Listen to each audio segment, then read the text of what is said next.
Hey, how you guys doing today? We're going to be looking at two Intel NUCs that we're going to be doing a build out on. They're bare bones, so there's nothing in there, memory or hard drive. So we have our M.2 drives and we have our memories. So we're going to go ahead and take these apart and we're going to show you how to get these upgraded. Alright, so we're going to go ahead and move this out of the way. We're going to lay these down. And you want to remember the fronts. I just like pushing them towards me so I know where they're at. But you're going to go ahead and unscrew all of these 4 screws here. You're going to open them up. And you only need this if you're going to be doing a solid state drive or a regular spinning drive. You can slide that in there. But we got the M.2 drive, so we're going to be loading these up right in here. And then our memory stick there. And same thing for this one. 4 screws. And just pop this baby off. And let's go ahead and get our memory. And we can go ahead and load our memory in. So here's our memory. We're just doing 2 DDR3 L, which is the laptop standard memory sticks. So you're just going to slide that in there, directly in, and then push down until you hear the clicks. So same thing. Make sure you match up the notch. Push it in all the way, and then push down until you hear the click. And same thing over here. Slide in, push down. Match up the notch. Good. So now we got our memory installed.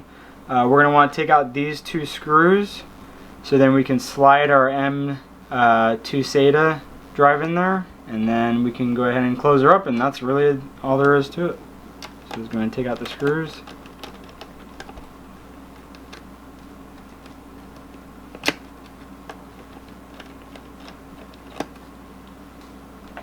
We're going to take our SATA. So we got a 250 gig Samsung that we're going to slide in there. So you just want to carefully match up the notch there. Push it in just like the memory. Carefully just push it down. And we got our screw.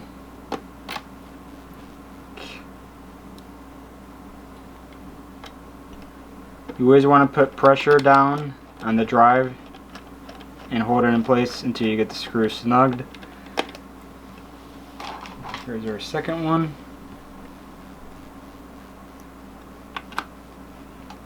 Same thing, push down, grab the screw, hold it down. Oh, so the magnetic screw gets screwed up.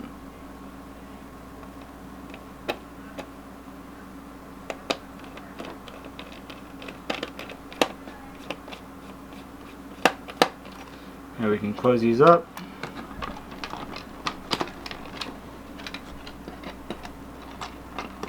And I like using a little bit powered screw. And always make sure when it says the front that it's always the front USB ports where the power button is up at. So always make sure you have it in the right place.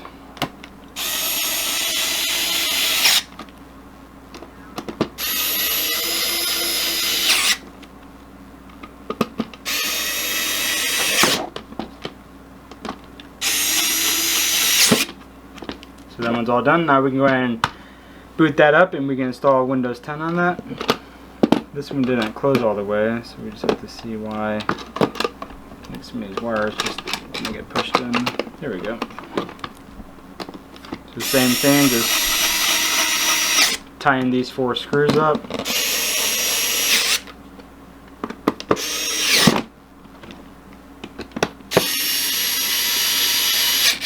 Alright, let's go ahead and get these hooked up to a monitor and we can go ahead and start installing Windows 10.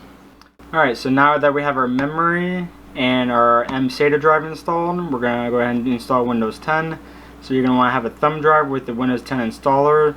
If you don't know how to do that, click our video in the left hand top corner and we'll show you how to do that. It's very easy. Just go to the Microsoft website, download the Windows 10 installer, and it's very easy. So just watch that video if you don't know how to. So we're going to plug in our keyboard. We're going to plug in our Ethernet cable so you can install all those Windows 10 updates when we get Windows 10 installed. You're going to install your power cord, and then for video we're going to do our mini HDMI there, and then our Windows 10 installer. And we're going to hit the power button and boot this up, and you're going to want to hit the F10 key on the keyboard. NUC login, you're going to see this boot menu, and you're going to go down to the UEFI SanDisk, which is our thumb drive that we have Windows 10 already installed. So go ahead and click on that. So once you see this installer, go ahead and hit next. Install now. Go ahead and hit I don't have a product key, we'll enter that in later. We're going to install Windows 10 Home, Windows 10 Pro. Now since this isn't, we're going to hit accept terms of service. Now since this thumb drive, I'm sorry, not thumb drive, SATA drive has been used before, you're going to see all these other partitions. You're going to go ahead and delete these partitions as long as you know that you back that data up. So we're going to delete these.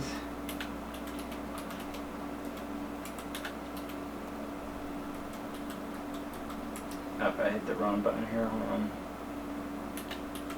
And delete. So hit next. Once you clear all those partitions out of there. And now it's going to install Windows 10. Once it's done, it's going to reboot, and you're going to be all set to go.